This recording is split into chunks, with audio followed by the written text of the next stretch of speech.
I think, to be honest with you, people form an impression of him, and then they get to know him and they change their impression of him. Tiene todo su glamour, pero sobre todo es lo que es por lo que hace en el campo. Who else could have done that? I can't even think of anyone else who'd have kept their bottle, because that's one chance, you know? I wasn't prepared for how good-looking he was. I mean, he's an exceedingly good-looking man. I call him golden balls, you know, now, because, I mean... He's just starving hungry to lift the World Cup and bring it back home. He's a great captain, and he's certainly the man and the example to other players. Everybody knows David Beckham. He's the most famous footballer in the world. But what do we really know about him? As a lifelong football fan, I've read all the stories. And like everyone else, I have my opinions. But then he invited me into his world. I spent the best part of 5 months with him, saw the truth behind the headlines, and met the people who know him best. When we get inside, I'm going to have an in-depth football discussion with you. Oh shit, you can ask me about offside, aren't you? What follows is an exclusive look into the real world of David Beckham. Whatever has happened in my life and whatever we've got, we are normal people.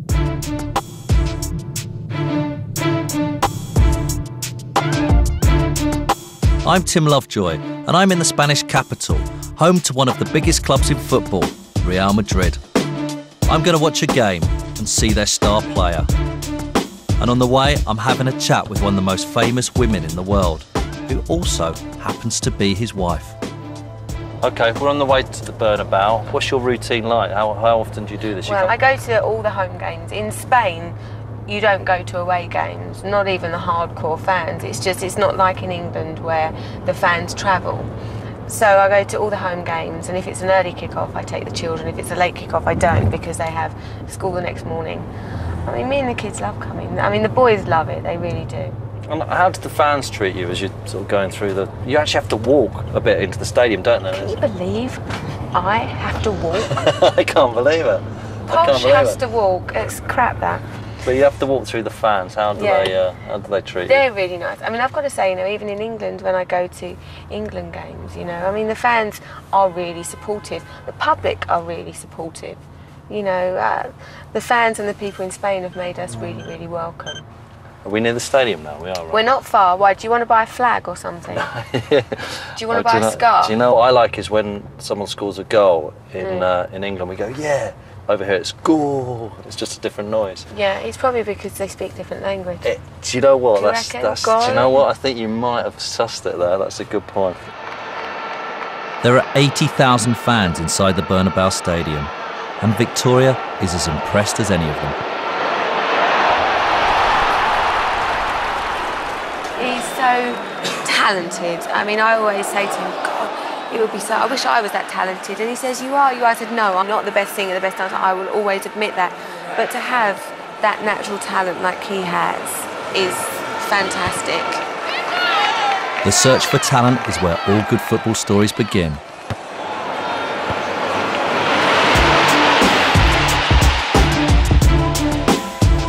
And that's why, 5 months earlier, on a cold November morning in South London, I joined the world's press to take part in an important event. It's cold, isn't it? Cold. How you doing? You all right? You all right? Yeah? How you doing? The kit looks good. It's the launch of the David Beckham Football Academy. Have you all had the day off school? Yeah. So you're all happy then? Yeah. Feeling okay? Good. This is just one of the special football schools he's opening for children around the world. You seem to have a lot of empathy with children. Do you think some of that empathy might be because, unlike adults who can all make money off the back of you, children are there because they like you and they sort of appreciate your football talent and who you are as a person? No, definitely. That's the best thing about, you know, working around children, because they are honest. You know, if you've played a bad pass, they'll tell you you've played a bad pass. If you've done something stupid, they'll tell you, you know, and that's the great thing about working with kids. You're not nervous, are you? What are you going to be like when you're playing at Wembley? Yeah.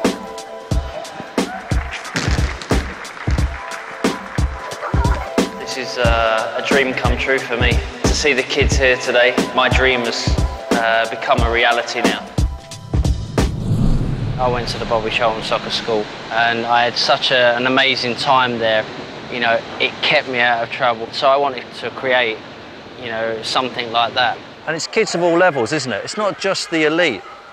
Yeah, that's one thing that was so important to me. Yeah, if we find, you know, great players that go on to be professional players, England players, then amazing. But, you know, the most important thing is kids come down and have fun. The Academy in London is the new home for David's precious collection of football memorabilia. This was one of my first Man United shirts that my mum and dad bought me for Christmas. They used to buy me the United shirt and United kit every Christmas. My granddad used to buy me the Tottenham kit, so it's a bit difficult because we spent Christmas morning at my mum and dad's house and Christmas afternoon at my nan and granddad's. They're the famous boots where you scored from in your own half, Yeah. which not many people have done. I believe Pele hasn't even done that. There's the time for Manchester United with Beckham! That's absolutely brilliant! It was such an unusual goal. That ability to be able to kick the ball that far, let alone be on target and see the keeper off his line, all those things, it did catapult him onto a different level, and you know, I think it went a little bit mad. We move on to the probably the best shirt you've got in your collection here. It's the one where you scored the free kick last minute against Greece to make us qualify for the 2002 World Cup. Yeah. That's pretty impressive, isn't it? You haven't washed it? No, I don't wash the shirts because I think they're more authentic. But, you know, definitely this was one of the most probably emotional days in my career. Beckham could raise the roof here with a goal. I don't believe it! David Beckham! There's something kind of perfect about that goal. The timing of it, the dying seconds. To the World Cup finals! If he hadn't scored that goal and we'd been cast into the playoffs, who knows what would have happened, whether we would have qualified. And there was a lot riding on it, so it was an amazing moment. Well, mate, you know, who else could have done that? Can't think of anyone else who'd have kept their bottle from that way out, knowing exactly where he was going to put that ball, because that's one chance, you know, and it's all over, you know, and that's amazing. Should have been Sir David Beckham after that, really, shouldn't it? When you reach that ultimate high like that, is there a down which comes with it? Oh yeah, I had that the morning after when I went in for training with United, and Alex Ferguson was like, "Okay, it's a goal." No. But he's Scottish. Yeah. There was never anybody who could kick a football like him. You know, he could kick a football miles. His technique in kicking a football was unbelievable. The one thing that, you know, he always had, he had quality. You know, if the ball had to be delivered into an area, he could deliver it. There's a lot talked about team spirits in dressing room, but for about 4 or 5 years, from '96 through to 2000, 2001, the spirit was absolutely incredible at United. Do you think you could have stayed at Man United all your life? Yeah, without a doubt. I expected to and thought I always would. I genuinely believe that David is, you know, still probably upset about the fact that he's left United because, you know, he loves the club. He grew up loving the club. You can't grow up from the age of 4 or 5, you know, having something as being part of your life and then, you know, expect that it's not going to hurt you. People saying that I was having talks, I was already talking to Real Madrid. I never talked to Real Madrid until I actually got the phone call to say, you know, the club want to sell you. And that's the first time I spoke to Madrid about that. And, you know, I never ever expected to leave United. Did it hurt that the guy who's brought you into the team, made you who you are, kept your feet on the ground when you scored the goal against Greece, protected you, looked after you, suddenly doesn't want you? A lot. I think that's what hurt at the time because, as I said, everyone knows that I'm a Man United fan and Man United mad, and I never ever, you know, I think at the time when I had time for Real Madrid and when I got home, I think I actually cried because, you know, it was Man United. It was a team that I'd been at for my whole life. In 2003, David Beckham left Man United and signed for Spanish super club Real Madrid. But, as I discover in part 2, whether it's Spain or England, in David's life, one thing is always the same. It's like Beatlemania, isn't it?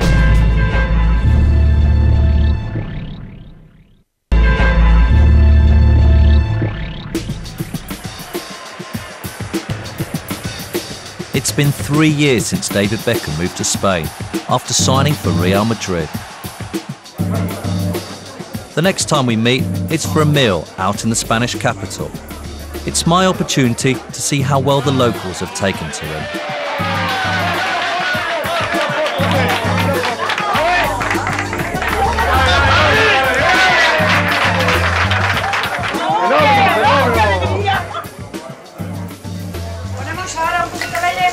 Sí, un poco.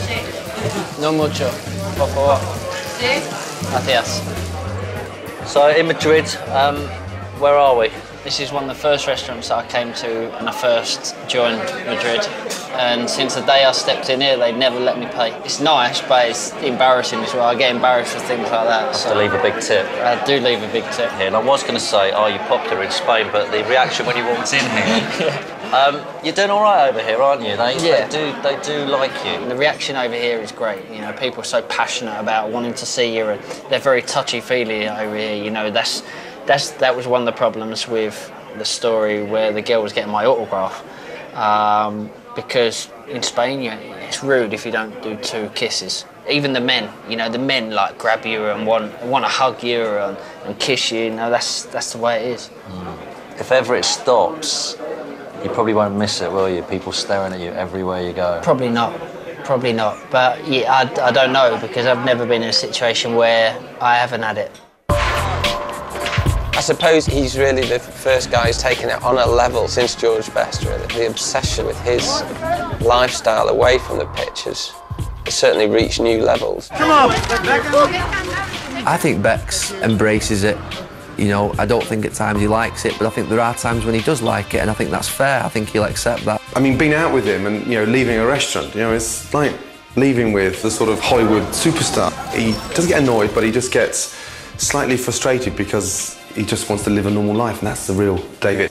You can't just pop out for a pint of milk, can you? Not really. I do like to do normal things like that. I love going food shopping. I love food shopping. Yeah. What, in supermarkets? Yeah. Like we're moving into a new house, so I went the other day to get all the utensils and all the new kettle and things, and I love doing things like that. But when you were, like, the other day you were photographed in the papers wearing sort of like, as they were saying, a cowboy outfit. Poncho. Yeah. Poncho, you're wearing a poncho. Now, you know, when you wear that out, you know everybody's going to pick up on that, don't you? Is there a bit inside you which is giggling to yourself going, this is quite funny, I like what I'm wearing, but I'm going to get absolutely slaughtered tomorrow? I mean... Not really. I don't think about being slaughtered, you know. I just wear something. If I like it, I'll wear it. It doesn't matter whether I think, oh, tomorrow I'm going to get caned. You know, if I like something, I'll wear it. Like that, I liked it, and I was given it, and it was great, so I just thought, sod it, I'll wear it.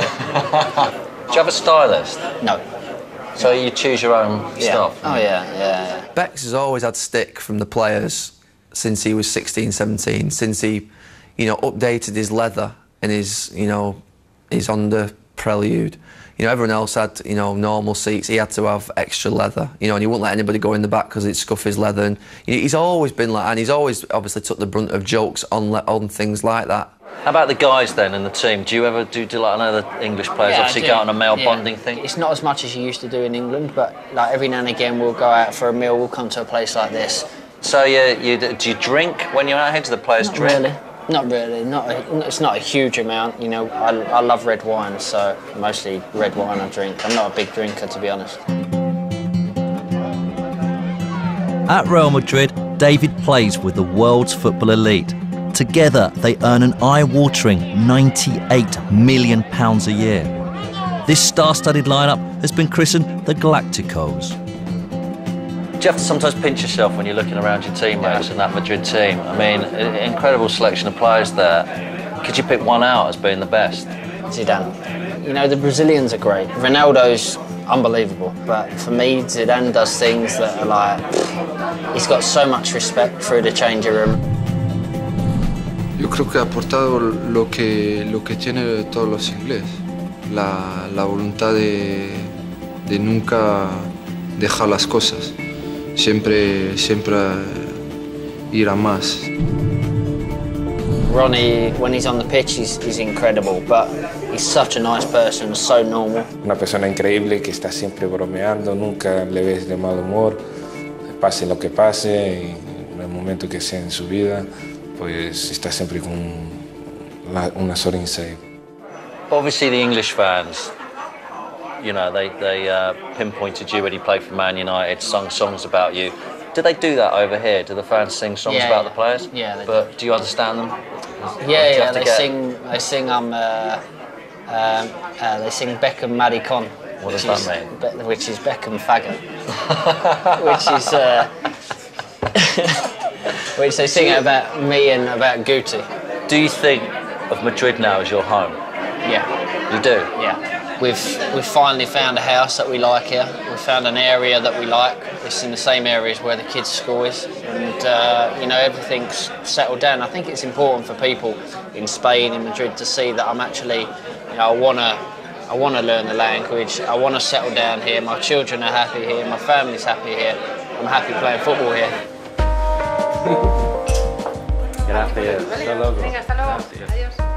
David was so relaxed during our meal, I'd almost forgotten that his every move is monitored by the press. So while I left through the front door, he had to escape out the back. When you're this famous, David suffers from this terrible affliction that's within our society now, that's the celebrity. Now, at least David's done something to earn that celebrity beyond buying earrings or appearing on a crap television show. I mean, he's actually achieved celebrity because he's the best at what he does. How do you think your relationship is with the press is like? What do you think it's like? I think it's quite good. You know, I think that I've had my ups and downs like most people. But, you know, all the bad stuff that's been written about me, most of it is my personal life. And, you know, people don't know me, so they can write what they want. What I find out hard to believe is why journalists do believe that we're more interested of the crap side of someone's life than actually the genius of what they are. but star footballers are considered public property, and none more so than David Beckham. Whether it's playing on the pitch or being involved in his many off-the-field commitments, the cameras are always there. And so are his fans.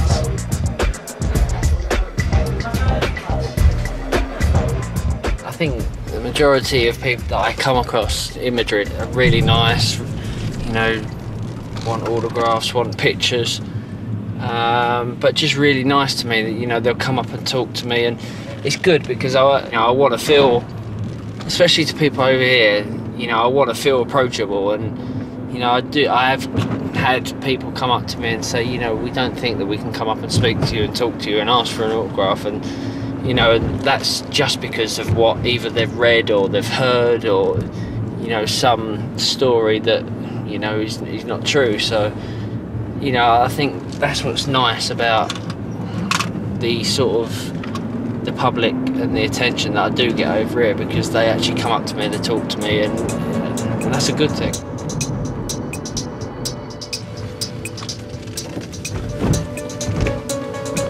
So do they know you in this coffee shop? Yeah. They know. I don't even have to ask for what I have, because I have the same every day.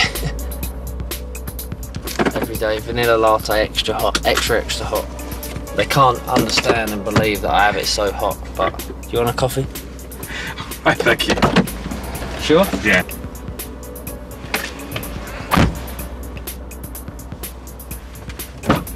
Two donuts for the boys. They love the donuts. Driving is a sort of release for me.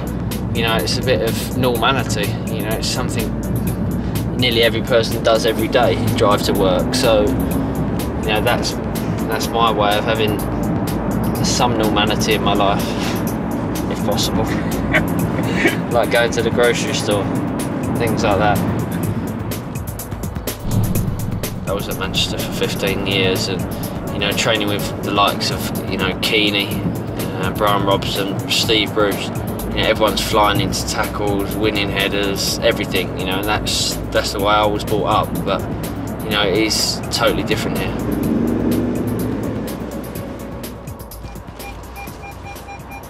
I'll go and work hard.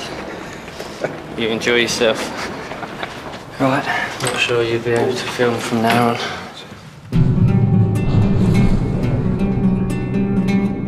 When Madrid signed Beckham, some claimed it was for his commercial pulling power rather than his footballing talent.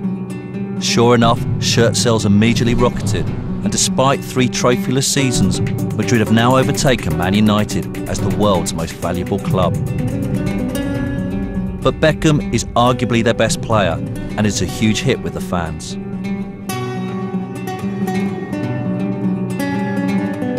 Que es el mejor futbolista del mundo y el corte de pelo es muy guapo. Me parece que aporta bastante al equipo.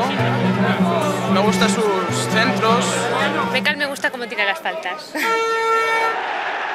He has been their best player, I think, for most of the time he's been there, actually. It's been unfortunate that he's arrived at a club at the end of an era, really, I think, and at a time when players like Ronaldo and Zidane and Raul are approaching the end of their careers. With Real in a transitional period, the rumour mill is working overtime. But whatever the stories, one player seems happy to stay. You know, the only club I would ever have gone to, apart from Manchester United, was here.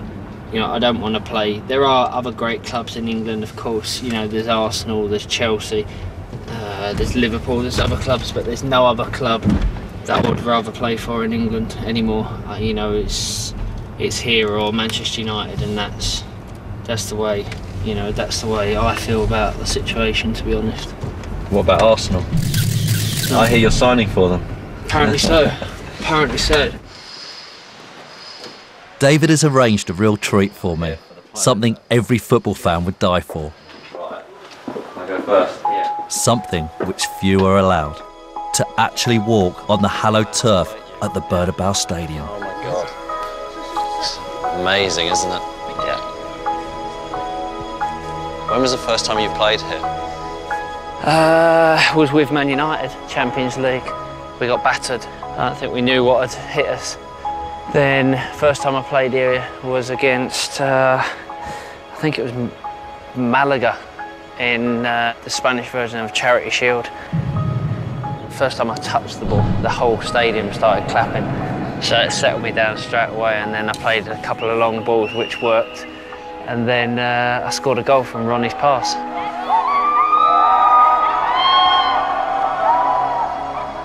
It's a good reaction that day. It's like Beatlemania, isn't it? I don't know, I weren't around at that time. How was it? It's good. It must be great getting that reaction of people, isn't it? It is, you know, like the reaction when we went into the restaurant. I think, you know, you can't beat that sort of reaction and that sort of love for a person, and it is amazing.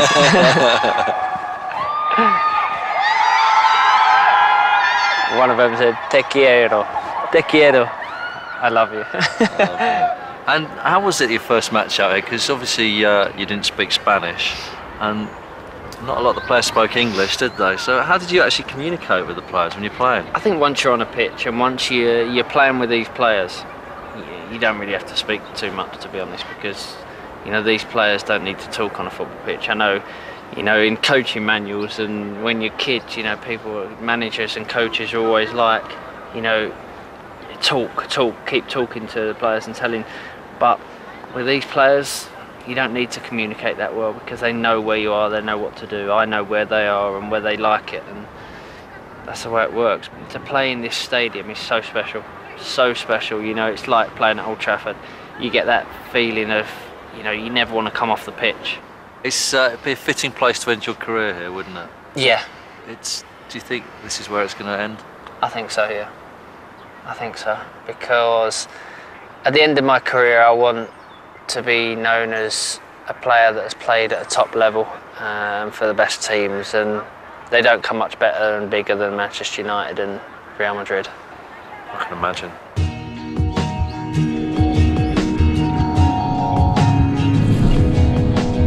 Coming up in part 3. You know that I love driving, so I have to have something that excites me. The highs of being David Beckham and the lows. These are the guys that follow us day in and day out. Follow your kids, follow your family, follow your wife, for me, it's taking it a step too far.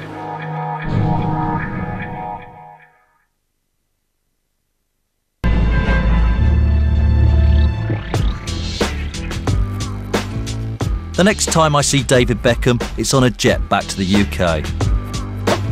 It's a chance to quiz him about private air travel and his new hairstyle. It's convenient getting these, isn't it? Very. It's nice to have this, and it's great. Yeah. You know, I do love it. Why'd you get your hair cut? Did the wife tell you to get it cut? She wasn't loving the long hair, I must admit. And to be honest, if I'd have known what everyone else was thinking, I'd have done it earlier. Because since I've had it cut, they're like, seriously, we're so glad you've cut that long hair off. And when are you developing the haircut for the World Cup? Do you actually think about it? Because you did, didn't you, with your Mohican? Didn't you plan that one? No, not really. Not really. I was bored, and I just thought, why not? Just do it. How did that go down with Sir Alex Ferguson? He told me to shave it off. He come over, he said, what is that? And he went and got me a razor. I think it was Fabian's, Barthez's, and he said, go and get it off now. So I was in Wembley in the toilet shaving my hair. Good. Well, it's a good day actually to get you, because it is a Sunday, and we got the Sunday papers back in England. And what is great about this is you make it into every paper. Do you know that? Really? Now I had the opportunity to see if what the newspaper said matched reality. We had on film the exact moment a headline was created. The headline, boasting Beckham torments Arsenal, came from this press conference. They're a great team. They've got a great manager. They've got great players. You know, they might not be playing well at the moment. It sells papers. They don't want to hear me saying how great Arsenal are and how great their players and how great Arsene Wenger is. You know, I'll just come out with something like, you know, it might be a bad time for them, and then they've turned it into something else. Beckham, I can't do Brooklyn's homework.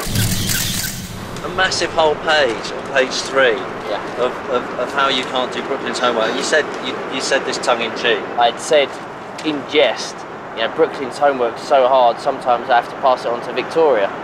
What is the most stupid thing you've ever read about yourself? There's too many. I heard a rumour that you never wear a pair of trainers twice, that every time you put a pair of trainers on, they're a brand new pair. Is that true? That's nearly true. Is it? Yeah. But you know, all my mates and, you know, some of my family, they all take the other trainers. It's not as if I just throw them away and, you know, actually these are my new ones actually. I read a silly one about me the other day that I only wear my underpants once and then throw them away and get a new pair. And I was seen in El Corte Inglés in Madrid buying like 30 boxes of Calvin Klein, which is not true. But apparently I don't wear old pants, but I wear, you know, I don't wear them just once. Another favourite subject for the tabloids is David's tattoos. Are tattoos addictive? Very. Very.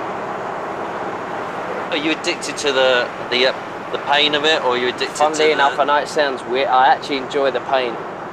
At first it hurts, but then, you know, you start to enjoy the pain. The only one that was a bit sore was the one on my neck, which also caused a lot of controversy, and people were saying, what is he doing? You know, has he totally lost it? I'm not a believer in tattoos through my upbringing, but I know his dad's got a tattoo, and at the end of the day, you know, if you're asking me, should he have had tattoos? I would have said no. But he's had tattoos. So what, at the end of the day? It's his body, it's his life. He can do whatever he wants. People turn around and say, you know, people have tattoos because they're not sure of themselves or things like that. You know, there's a whole thing around tattoos, and, you know, it's a personal thing for me. It's not something for everyone else. Everyone else can see them, of course, but it's a personal thing for me. You know, when I do decide to do something, it doesn't matter what anyone says about that, whether they'll like it or not. You know, I'll do it, and that's the way it is for me. I could see that David takes most of what the papers say with a pinch of salt. But having witnessed the media circus that surrounds him, it must be hard to read certain headlines, even when you're so used to media intrusion. I think fame takes some growing into and some getting used to, you know. I think that David's matured over the years. He's understood what he has to do now. I think when I first interviewed him, there was a kind of a a freshness about him. There's a joy about being famous. I think he's had a bit of that knocked out of him in a sense, and that's the price you pay, I suppose, the kind of scrutiny that you're under. It must be very hard for you to trust people. A lot of people come into your life and every one of them can potentially make money off the back of you. You have that sort of... horrible thing, yeah. It is kind of a weird thing. It's like, I mean, the amount of money I'd get for selling a story on you is more than I'd get for making this documentary. Yeah. So it must be quite hard for you to trust people.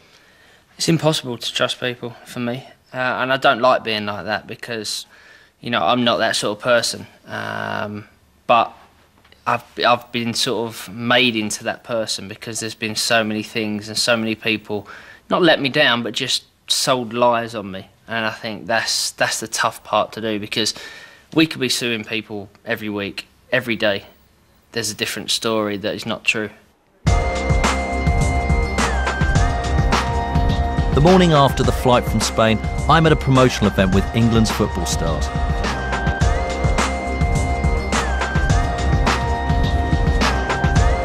It's the launch of the New England kit. The new kit does just look great. As England captain, David takes centre stage. All you've got to do now is emulate Bobby Moore and win the World Cup for us. Well, that's what we want to do. You know, we've got the talent in our team to go all the way. He's been captain for nearly 6 years now and playing for the national team for almost 11. It's an international career that's been intensely scrutinised by press and fans alike. Well, best of luck with the back and everything. I'll see you tomorrow. Some of his most memorable moments, both good and bad, have been in an England shirt. Beckham's free kick. Number 3!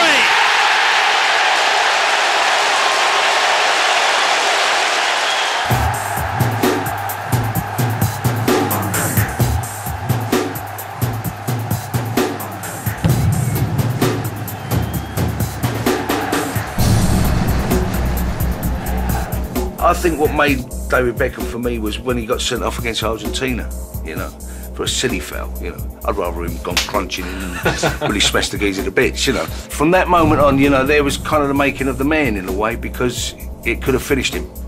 And it finished him around a lot of the stadiums, you know, a lot of people went against him. By having a flippant moment and, you know, retaliating, you know, the guy became one of the most hated icons in football. People hung effigies above him, and the criticism he got after '98, what more can hurt him? You know, what more can hurt you after you've gone through that? For him to come back and be captain of England and to pick yourself up off the floor makes you kind of a special person, I think, you know. And it's as captain of England that controversy has continued to follow him. When we next meet, it's at a joint press conference with England manager Sven-Göran Eriksson. The media has a continuing obsession with the relationship between boss and skipper.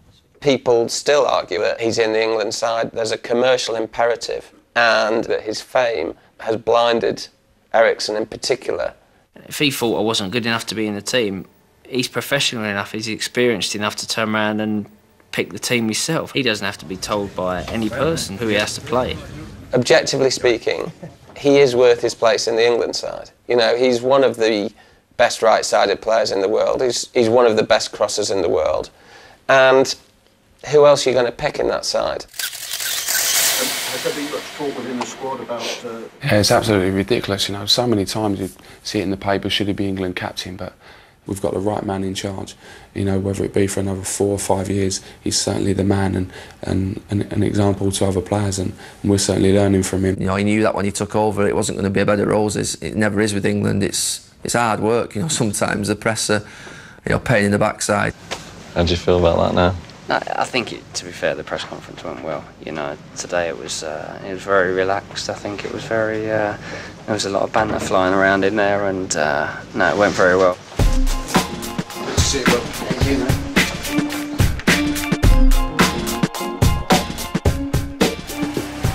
Talking about football with the press is one thing. The real work takes place on the pitch.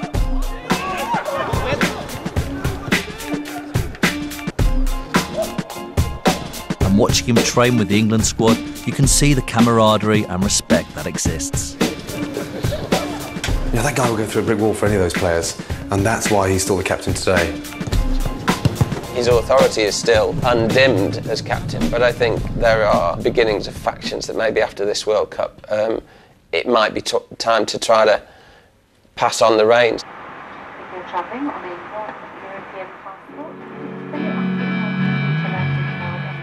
There's a certain part of me when I'm having to get on the plane to come back, there's that feeling in my stomach that I don't want to go.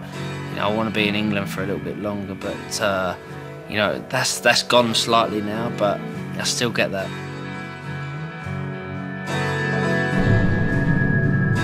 In Madrid, the Beckham family are putting down their roots in a new home, which is where David keeps some of his cars. You know that I love driving, so I have to have something that excites me. So I have the Gallardo, which I've had now for a year and a half. And as you notice, with every one of my cars, I have to do something that's personal to me. So for that one, I got the wheels from America with the 23 in the middle, biggest wheels possible. There I have the Hummer. I've had the Hummer for about a year and a half now. The kids love this car. That's one of the reasons why I keep it, because they just adore it. This one is my car at the moment. In fact, it's probably one of the best looking cars that I bought actually. I love the wheels, probably the best set of wheels that I've had. The icon in the middle is nice. And of course I had to buy a Victoria car, and she has to have something that excites her as well, and apart from me of course. She loves it. She's got the VB on the wheels as well. Of course there is that added attention that I do get if I go out in either the Ferrari, the Lamborghini or the Hummer. But you know, I think that I love nice cars. You know, I'm not gonna buy a nice car and then not drive it just because of what people say. And I dreamt of having a Ferrari or a Porsche when I was young, and you know, I've got that one and two more at home. So.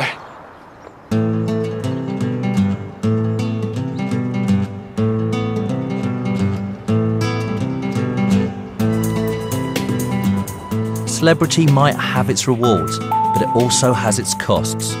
Just beyond the garden fence lurks the flip side of fame. These are the guys that follow us like day in and day out. See him? That's his job, sitting outside our house. And he sat there for 3 years now. Follow your kids, follow your family, follow your wife. For me, it's taking it a step too far. If you had someone sat at your door for 3 years without a camera, they're a stalker. Because they've got a camera, that's fine. They can sit there, they can do it. They can do what they want, they can follow you wherever you go. I just find it amazing they can get away with that sort of stuff, you know?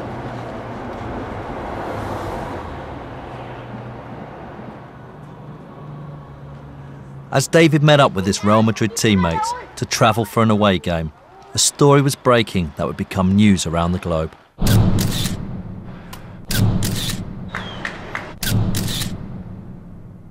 The news was that David suffers from obsessive-compulsive disorder. Some of our film footage had been leaked to the press. The origin of the story was my own interview back in the Madrid restaurant, when I'd asked him about his young son, Romeo. He's so much like me. You know, his nan bought him football boots for Christmas, and he like lines them up exactly, because I've got this obsessive-compulsive disorder where I have to have everything in a straight line, or everything has to be in pairs, or you know, I'll put my Pepsi cans in the fridge and they'll all be, if there's one too many, then I'll put it in another cupboard somewhere. I've got that problem. Do you actually do it? Yeah, yeah. Is it a superstitious thing? No, I don't think it is now. I think it's a problem. What does Victoria think of it? She thinks I'm a weirdo. For me, an interesting but innocent part of our interview, but leaked to the tabloids, another sensational headline at David's expense. You've been made out in the Sunday papers about your OCD, that you're sort of slightly mental and strange and a weirdo, and it's all been taken slightly out of context. How does that make you feel? I think a lot of things happen like that. You know, when people have not actually seen you say it, and actually seen the situation and seen you having a laugh and a joke. You know, the papers take it all out of context and make it into a big oh, he's mad, he's a bit of a weirdo. It's become sort of part of my life, really. You know, a lot of the things that have happened or not happened in my life, and then it gets documented in the papers and blown up and put out the wrong way. Coming up, bending it like Beckham. As soon as you get the sweet spot, you know, it's a great feeling. And does the future lie in Spain or England? Honestly, no one's more surprised than me about saying this, but I don't want to go back right now.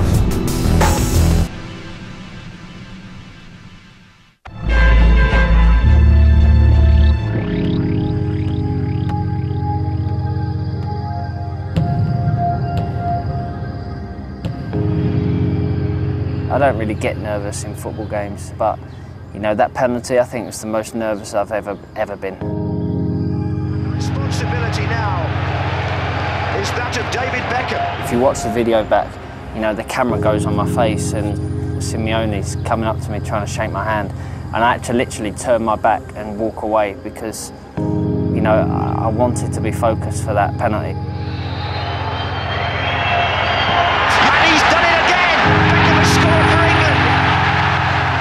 David Beckham's free kicks and penalties have always made him an asset on the pitch. It's still something he practices after every training session. It's a huge part of my game, and I've always practiced, you know, from when I was 6, 7 years old. You know, sometimes when you hit one sweet, it's like being a golfer. As soon as you hit the sweet spot, you know, and it's a great feeling. I have to be honest, I prefer watching English football. I find it faster in a weird way, do you? Yeah. It's my last day in Madrid. I'm back in the Bernabeu Stadium with Victoria, watching Real play. And how do you get on with the other players and wives? We go to parties and, you know, I meet the girlfriends, but I don't get to know them that well. But, you know, the players are really, really sweet. Ronaldo, Roberto Carlos. If they're having a barbecue at their house on a Sunday afternoon, we're always invited with the kids, and I think those two in particular have made it easier for the two of us. They've been really sweet. Yeah, people forget you got married you had a kid at 23, didn't you? Yeah. Married with kids at 23. Yeah. It's young, isn't it? Yeah. And with all the pressures as well and everything. It's not done it easy, you two. No, but I think, you know, what you probably see a bit more than what other people do is that deep down we're really normal and we love each other. Contrary to how it looks or what anybody says, you know, and that's the most important thing, you know, we're solid as a couple. So, you know, I've been to your house, it's beautiful, and you both look quite settled here. It's only a short-term thing though, isn't it, eventually? Because David eventually is going to retire, you'll go back to England. I'm not so sure we would now, and honestly, no one's more surprised than me about saying this, but I don't want to go back right now. You know, because now we've got our house, we've got a nice set of friends, the kids are happy. The game ends 4-0 to Real. Afterwards, I travel back with the Beckhams.